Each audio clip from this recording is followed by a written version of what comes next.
All right, good evening, everybody. This is part 4 of our series on the first chapter of Sanhedrin. If you are watching a video or listening to a recording at some point in the future and you would like a copy of the packet, you can email me at deborahklapper@gmail.com. In the meantime, for those people who are here, I will share my screen.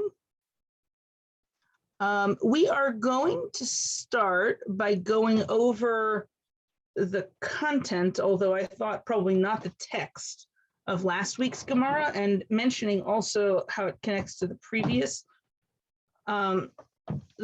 classes of Gemara.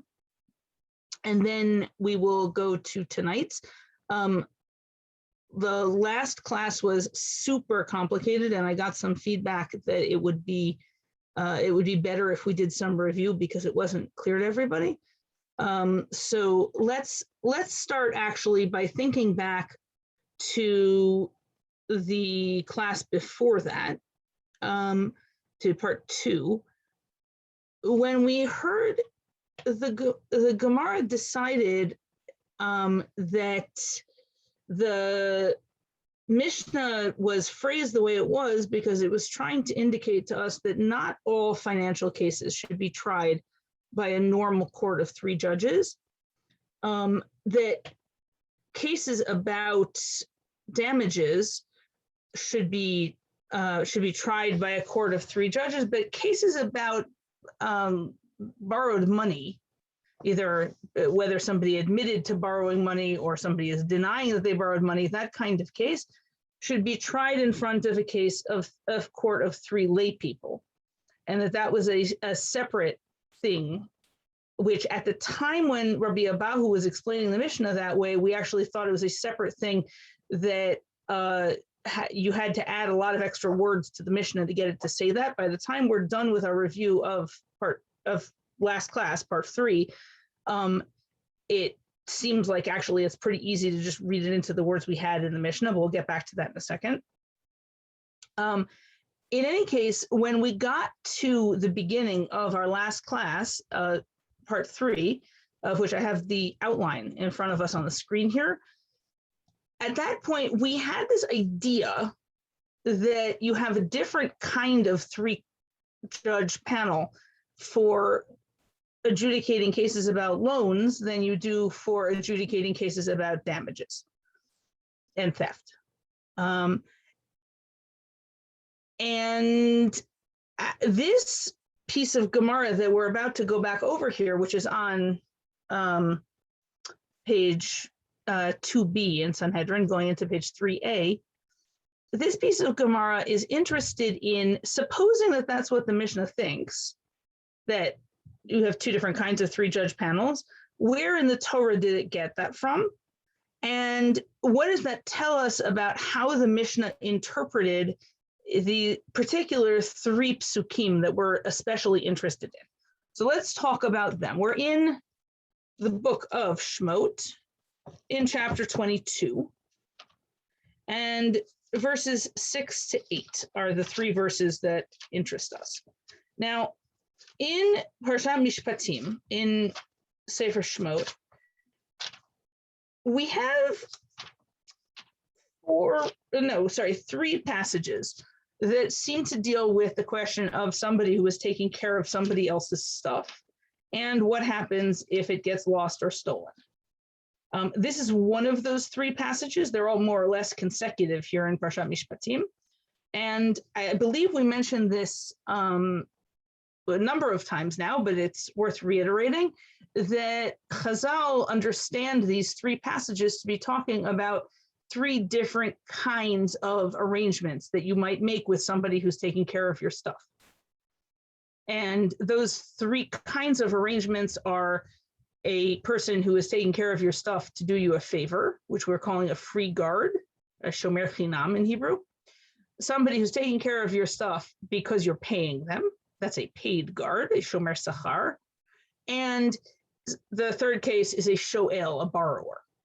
There is in the Gemara and Bava Metzia a 4th case, which is somebody who is renting something from you. And that is there's a machloket, which of the three categories that fits into. Let's not get into that because we're only interested tonight in the case of the shomer chinam, the free guard. So let's take a look at verses 6 through 8 in Shemot 22, and then we will see what the problem is here in verse 8, and then we can connect that back up to the question of how many judges we're going to need in which kind of panel. Sorry, which kind of judges we're going to need in which kind of panel. Okay, so verse 6 says, Ki yitain ish el re'ehu kesef o kelim lishmor. If a man gives his friend money or tools to watch, v'gunav mi beit ha'ish, and they're stolen from the house of the man, im yimatzeh haganav yishalem shnayim. If the thief is found, he will pay double. That whole sentence appears all to be talking about the same case, the case of the free guard. Im lo yimatzeh haganav, if the thief is not found, v'nikrav bal habayit el ha'elohim, then, or and, not clear, the owner of the house will be made to approach the judges, im lo shalach yado b'mlechet re'ehu, to swear that he did not send his hand against his neighbor's work. That also is taken as being about the free guard. If we don't find the thief, then what's supposed to happen is that the guy who was guarding the stuff, who we're going to call the guard, has to take an oath that he didn't use the stuff, and that he didn't break it, but it's not his fault that it's lost, and then he's off the hook. But then we have verse 8, which seems to be sort of interrupting.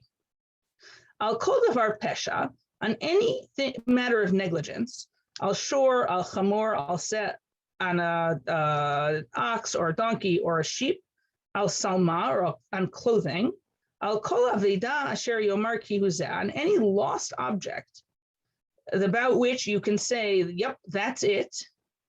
Ad ha-Elohim yavo dvar shnehem, to the judges will come the matter of the two of them. Okay, now we seem suddenly to have changed the subject to a lost object. Also, we seem to have changed the format from the person being sued will be dragged in front of the judges to the two litigants will together approach the judges. Whether that makes a difference or not, I'm not sure, but it does seem to be a difference. Asher yarshi'un Elohim yishalem shnayim l're'ehu. Whoever the judges convict, whoever they decide is the guilty party, will pay double to his friend. And that last bit, that the judges are going to decide who's at fault and that person is going to pay double to his friend, also doesn't sound like it's part of our free guard case. It sounds like it's part of a case in which somebody is at fault and we're going to decide they're at fault. And not only are we deciding they're at fault, but we're deciding they're a thief, because that's usually how you end up having to pay double. So it sounds like this sentence is just coming out of left field and it's about something else. Okay, so there are two general strains of interpretation as of the time of the Gemara about verse 8 here. One is that it is in fact talking about something completely different. In fact, it is talking about a person who accuses somebody else of refusing to pay back a debt because they're trying to steal it, right? And the court case is about the repayment or the non-repayment, I guess, up until this point, of a debt. Or there is another strain of thought in Chazal that somehow this verse is still talking about the free guard, and it's about the judges deciding whether the guard in fact stole the object instead of it being lost. It's not clear to me exactly how they read the verse. Okay, so back to our memory of the Gemara. So the Gemara says, wait a minute. The Mishnah is making a distinction between loans and thefts/damages. But as far as we know, the only place in the Torah you can derive the need for a court of any kind to adjudicate a case about a loan is this verse 8 here, which is in the middle of the same passage from which we learned the 3-court panel for thefts and damages. So the Gemara says, wait a minute, either this is the verse 8 here in chapter 22 in Shemot is the source for a three-judge panel for loans, in which case it sounds like it's the same 3-judge panel that was in verse 6 and verse 7. So I don't understand how you get 2 different kinds of 3-judge panels. Or this verse 8 is not talking about loans, in which case I don't have a source at all for any kind of court adjudicating anything having to do with a loan. So why would you need 3 judges? Why would you need judges? What do you need with a court? Where does all of this come from? So, but what they don't find is a way of interpreting the Torah in which loans are different from thefts / damages, but they both need a court to adjudicate them. Okay, so that's the dilemma. And there are 2, the Gemara gave us in last class 2 ways out of that dilemma. Rava said, yeah, in fact, we do learn about how to adjudicate a case about loans from Shemot 22:8. And in fact, it was supposed to be the same kind of court as any other 3-judge panel, 3 expert judges who know what they're doing. That's what it was supposed to be. But the rabbis said, it looks like nobody's willing to lend money because it's really hard to convene the kind of court that you need to convene in order to collect your debts. And people think they won't be able to collect their debts, so they're not willing to lend to begin with. So the rabbis modified the requirements and effectively changed what the Torah had instructed in order to rescue the poor people who couldn't borrow money. And that's Rava's solution. As opposed to Rav Acha, son of Rav Ika, who comes at it from the opposite side. He says, you're right. In fact, verse 8 of chapter 22 of Shemot is not talking about loans. There isn't a source anywhere in the Torah for a court adjudicating a loan. So we made one up. And once the rabbis are making it up, they can make up anything they want. And they designed a court that would be easy enough to convene that people wouldn't be afraid they couldn't get one, but would have enough liability in case they got the case wrong, that people wouldn't be afraid to trust them.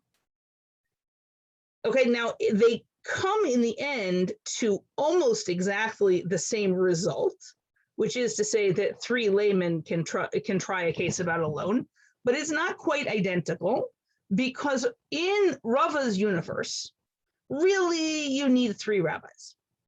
And we're making an exception because otherwise the poor will starve to death, and we're allowing 3 lay people to pretend to be rabbis.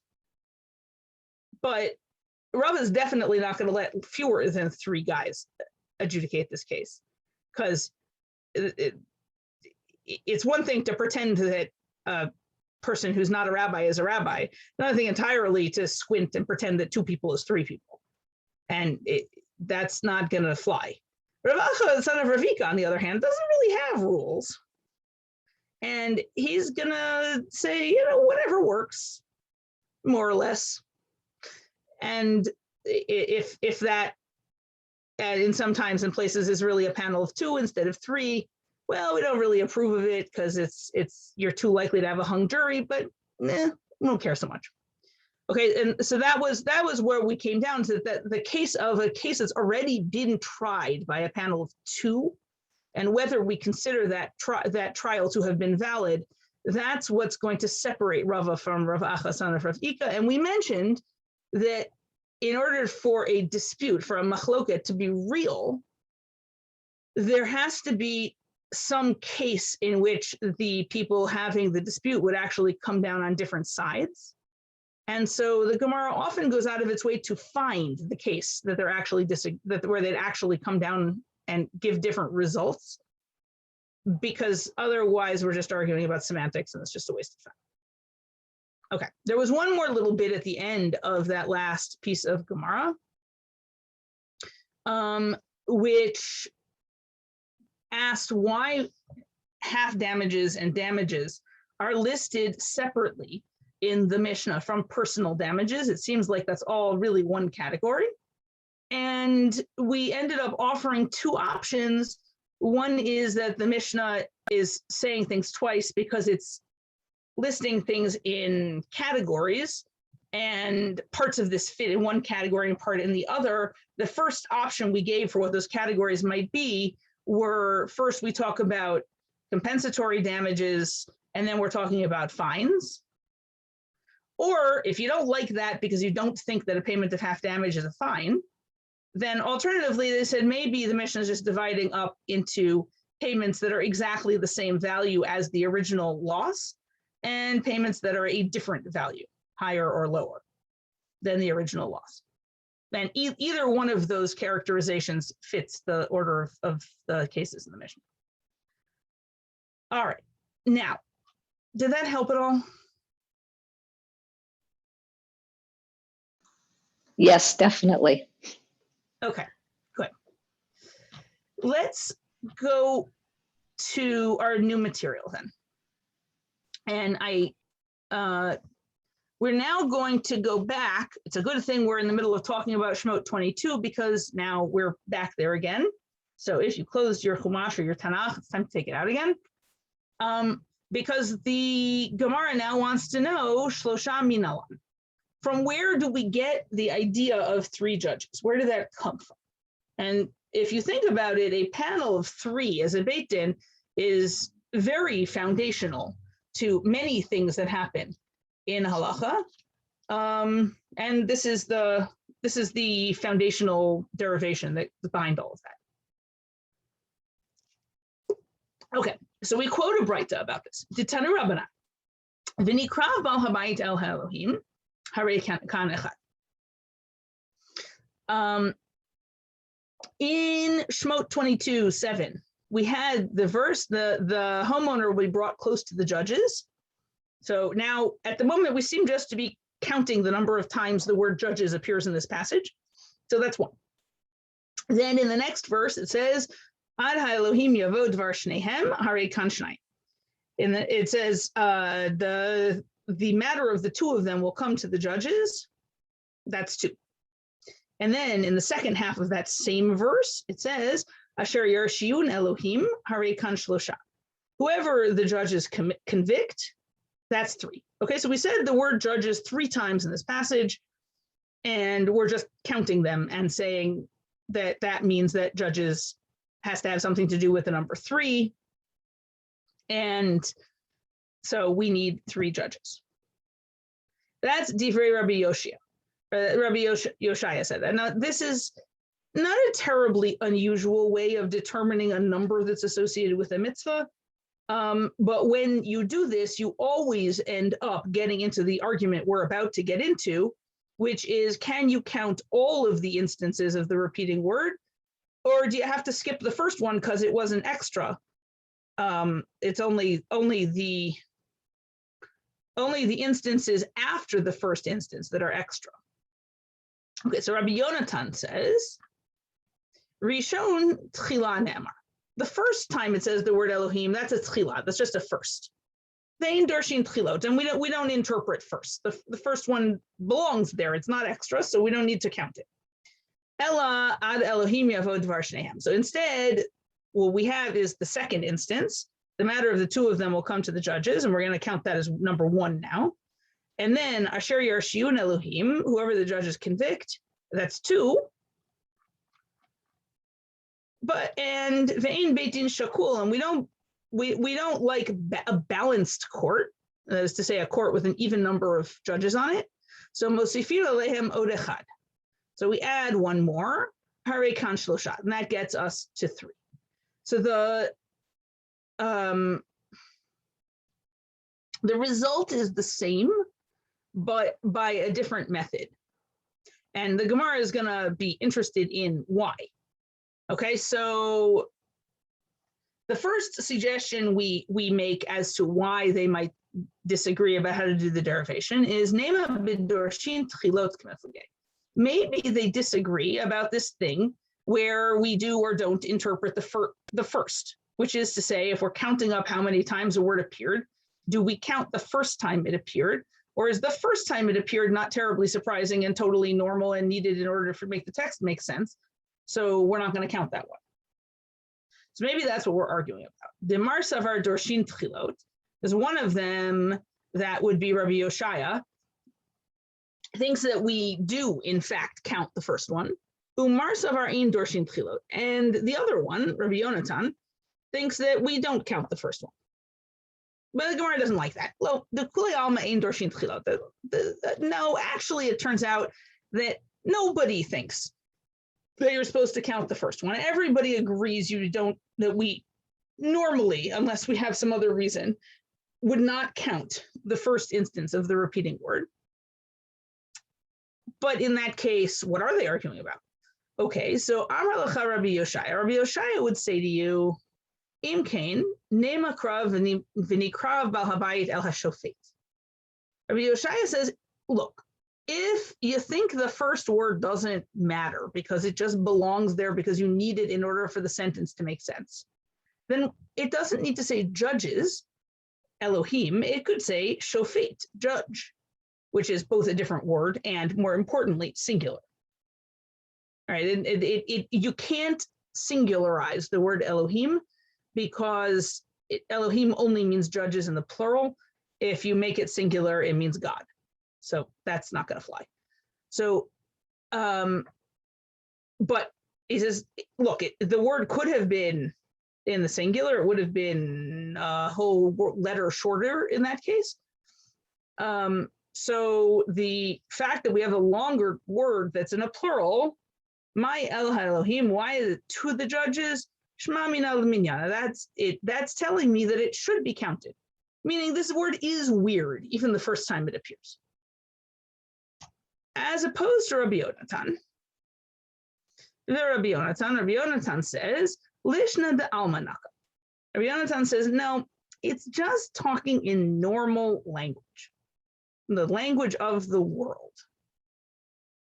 Kid Amri Inchi, because like people say, man de'itle dina likrav legabe dayana.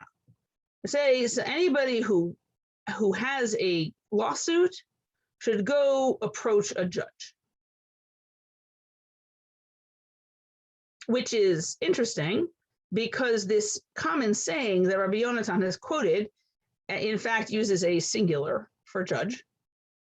But that doesn't seem to be his main point. His main point seems to be that whatever it is people normally say for judge, that's what you say.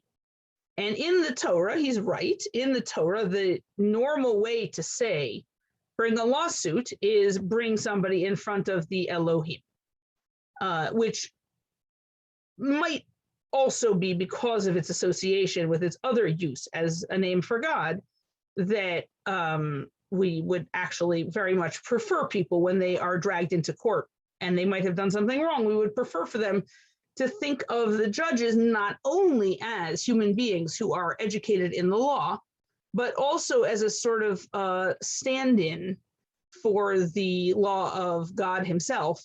And they should, bring with them to court all of their fear of lying, fear of doing the wrong thing, and so on, that they would bring when called in front of God. Looks like I'm missing a bracket here. I apologize about that. But what that means is that Rabbi Yonatan is going to reject this idea that just because the word is in the plural, when it could have been in the singular, he rejects the idea that that means that the first word is peculiar and can be counted as on a list of words that don't really belong. Now, that still doesn't tell us what they are arguing about. Okay, they're not arguing about the question of whether the first instance of the word can be counted, and they can both maintain their positions even while not arguing about that. But are they really just arguing about this idea of speaking in normal language? Or alternatively, the other difference between them was this question of whether or not you can use the principle of we don't have an even number of judges in order to change the number of judges. And that next week is going to be the next thing in the Gemara is, okay, do they disagree about the question of whether you can have an even number of judges? And indeed, does anybody think you can have an even number of judges? And how do we derive, although we did this a little bit already in the Mishnah, but how do we derive the idea of having an odd number of judges? And we are going to get into that. We're going to get into that next week as the as our next piece. But I wanna note a couple of things that are going on here. One of them is that the Gemara from part 3 and in part 2 and also tonight, all the way through, the Gemara assumes that we know that the idea of court judgment comes from verses 6 through 8 in Shemot 22. And it assumes that we know that there's an argument about whether Shemot 22:8 is talking about loans or whether it's a continuation of a text about a free guard. And all of that is just sort of hovering in the background. Eventually, the Gemara will quote texts that directly address those things. We saw some of them tonight. But the Gemara assumes that you have all of that in your head to begin with, and that we're just quoting it so that you'll know which part of the stuff that you've already memorized is being referenced. And that is, in general, a problem with the linear method of learning that we tend to use, which is itself an artifact of the idea of books. And by books, I don't mean something that was invented in the 15th century for printing presses. I mean, whoever first wrote the Gemara down linearly on a piece of parchment, right? That person committed to a particular order in which people were going to read the text. And that was not necessarily how the Gemara was originally supposed to be. It was supposed to be that you had a set of background earlier layer texts that you were expected to become familiar with. If you believe the Gemara straightforwardly, you were supposed to become familiar with all of Tanakh by the age of 10 and know all of Mishnah by heart by the age of 15, which I suppose if you're not learning anything else, there's time for that. And then when you set off into learning this stuff, it's all just a matter of making connections to things that you already know. And that assumption in the background of the Gemara, though, gets in the way for people who are reading in order the way we are. Even for somebody who already knows a lot of the background material, it gets in the way, and it especially gets in the way of beginner learning. And so that's why I, and to a greater extent, lots of other teachers like to put a lot of introductory material at the beginning of a class, is because in fact, the text just assumes that you already know by heart all kinds of stuff that I don't know by heart, and most of my teachers don't know by heart. And the art of knowing everything by heart has kind of gone out of style with the arrival of the printed book. But that's one of the things that's going on here. The other thing that's going on is that anytime we have a dispute, the disputes tend to be presented in a relatively concrete and straightforward way. Either we're arguing about a particular matter of law, or we're arguing about a very narrow detail in how to read a pasuk and how to get a legal issue solved by reading a pasuk. But the Gemara always assumes that in the background, disguised behind all of that stuff, is a dispute about an idea. So we've seen a number of different possible ideas. It could be disguising a dispute about whether a particular kind of payment is a fine or a compensation. It could be disguising a dispute about whether we count all of the items in a list or only the items that are not the first item in a list.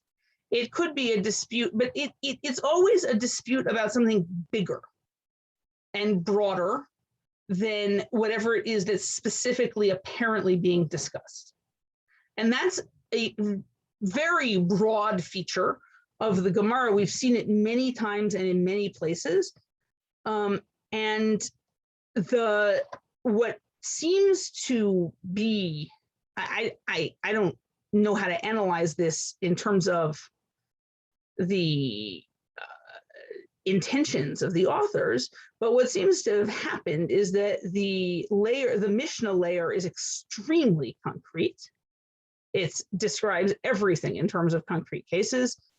And then the Gemara layer abstracts everything out from there and turns everything into abstractions. And then you get successive layers of commentary, which tend to try to convert the abstractions back into concrete categories and concrete cases. And this interplay between the abstract idea that you're arguing about and the concrete case that you end up disagreeing about because of the abstraction, that yo-yo going back and forth between those two things is a major thing that happens in Jewish intellectual history over the course of the entire period from the Mishnah until now. We saw one little bit of that in the analysis of the dispute between Rav Acha Bar Ika and Rava about where the layperson judge panel comes from. And we say, well, maybe you're not really arguing about anything. You're just talking abstractions. It doesn't make any difference unless we can find an actual case where you actually have a disagreement, right? And so like the abstractions were too abstract and we had to bring them back down to earth in order to find out whether we were actually talking about anything. And that's even while still in the Gemara, we did that. And it yo-yos back and forth. Okay. The last thing that I want to point out, and then we'll be done for this evening, and I'll take questions, is that this passage in Shemot 22, 6-8, the Gemara assumes that you come in with a fair amount of information about how the rabbis read it. But I said that already. I want to say something else about it now, which is that it seems to be a serious option in the Gemara that at least some pieces of the Torah are a sort of pastiche of different bits that are attached to each other, not because they're really part of the same sentence or the same paragraph, but because the Torah saw fit to put them next to each other for reasons which the Gemara is going to assume are on purpose and on the part of the original author and in order to teach you legal details. And the Gemara is not suggesting multiple authorship, but it's not at all bothered by the idea that what you have here is chunks of different texts that have been integrated that are actually talking about totally different topics. And that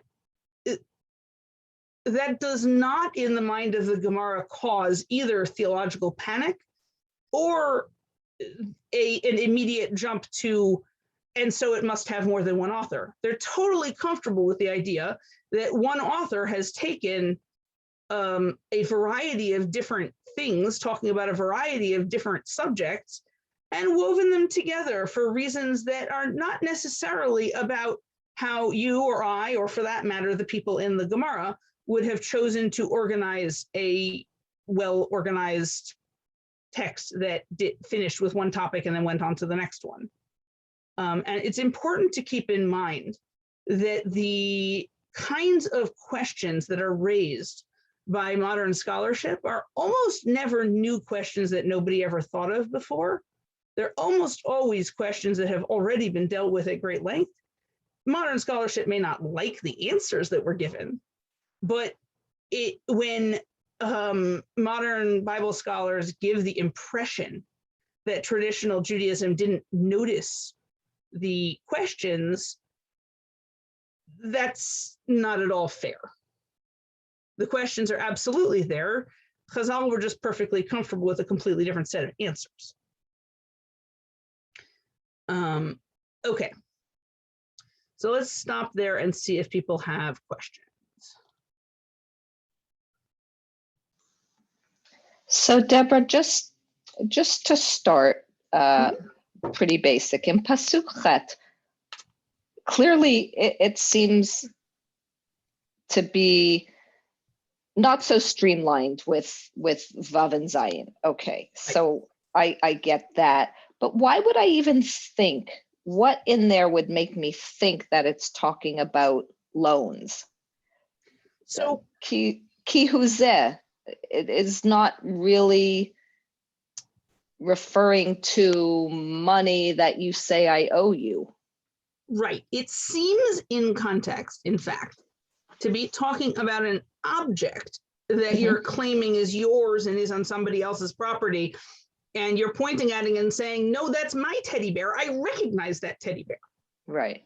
Right. It doesn't sound like money is like very anonymous. And in fact, you don't have to give back the same money you were lent. Actually, that's kind of the point. You're supposed to spend it and then give back different money. Unless they find the money in your house, like the exact bills that you lost. But otherwise, yes, you don't really think of money as an object. But even there's a list of identifiable things here, right? There's animals and clothing. So yeah, that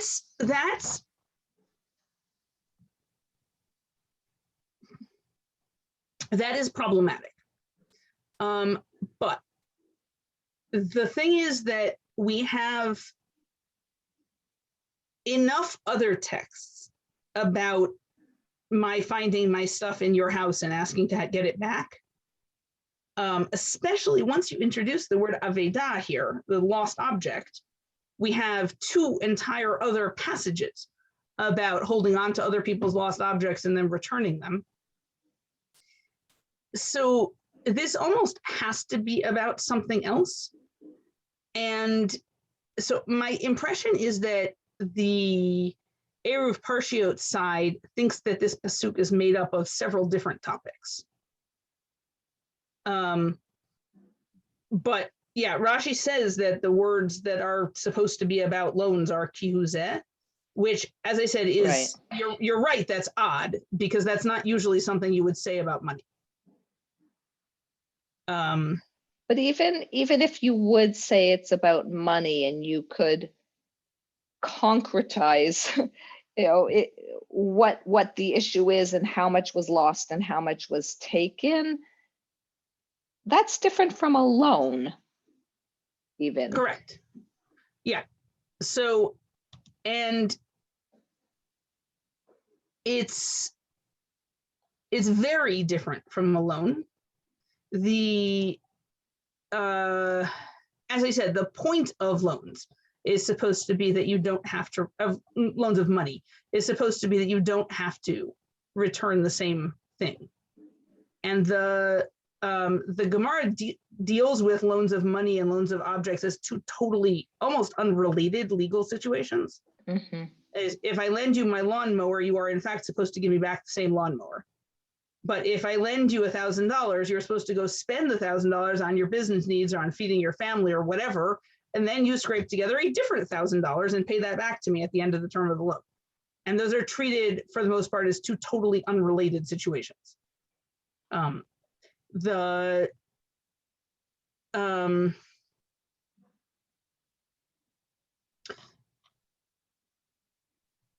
So So it's difficult. I'm agreeing with you that it is odd that Chazal chose that particular phrase to describe loans.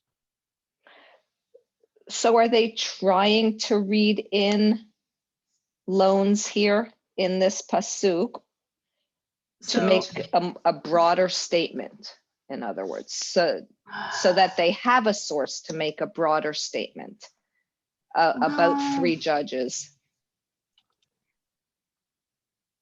I'm trying to find the Rashi. 1 second. That's a very long Rashi. Hold on a second.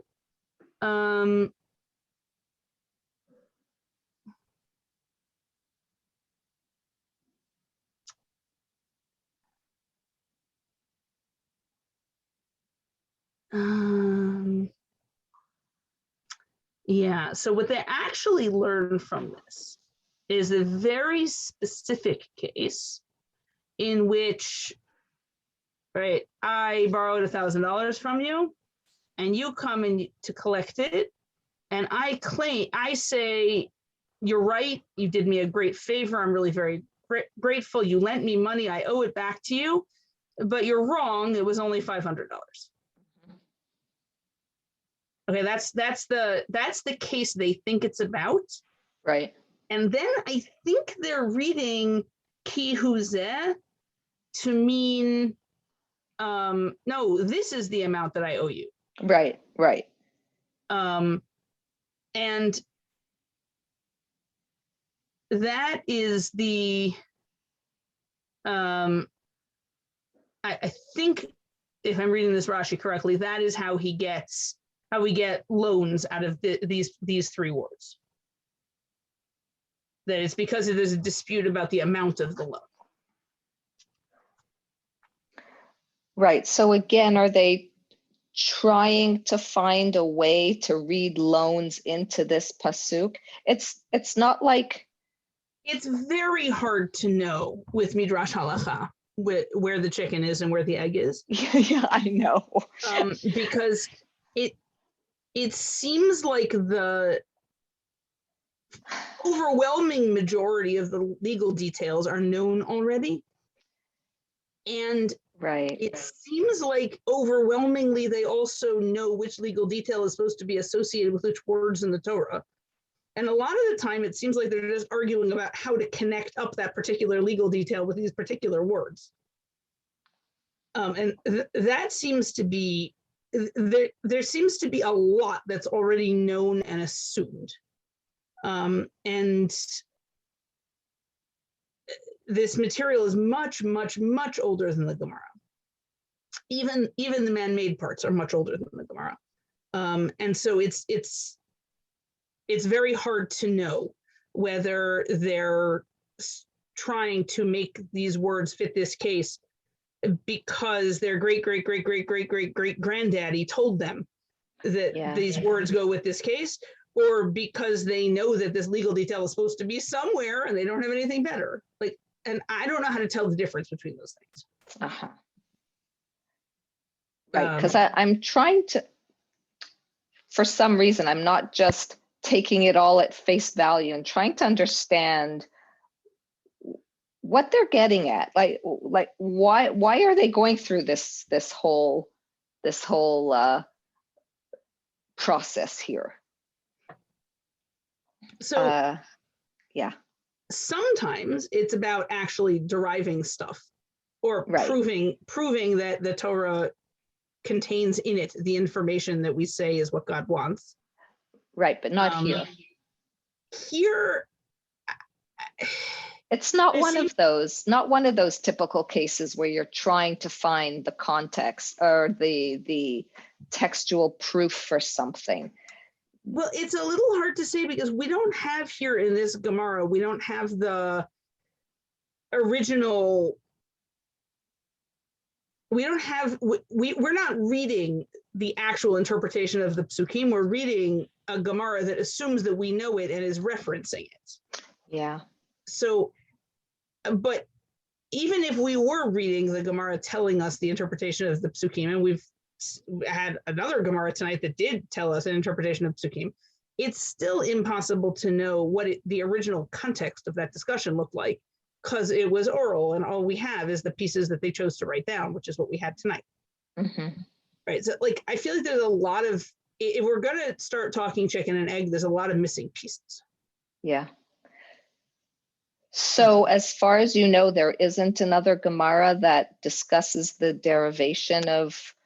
Oh, there definitely is. And we will, I can tell you where it is. We will be getting to more of it in next week's class. Okay. But chunks of it are in Baba Kama on page 107A. Baba Kama 1. 7A. Yeah. Okay.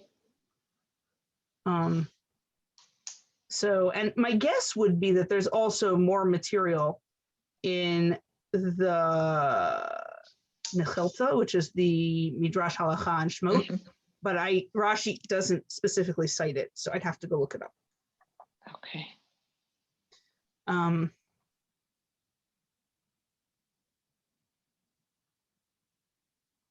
Okay.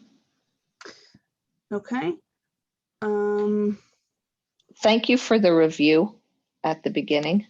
You're welcome. I'm glad that was helpful. That was great.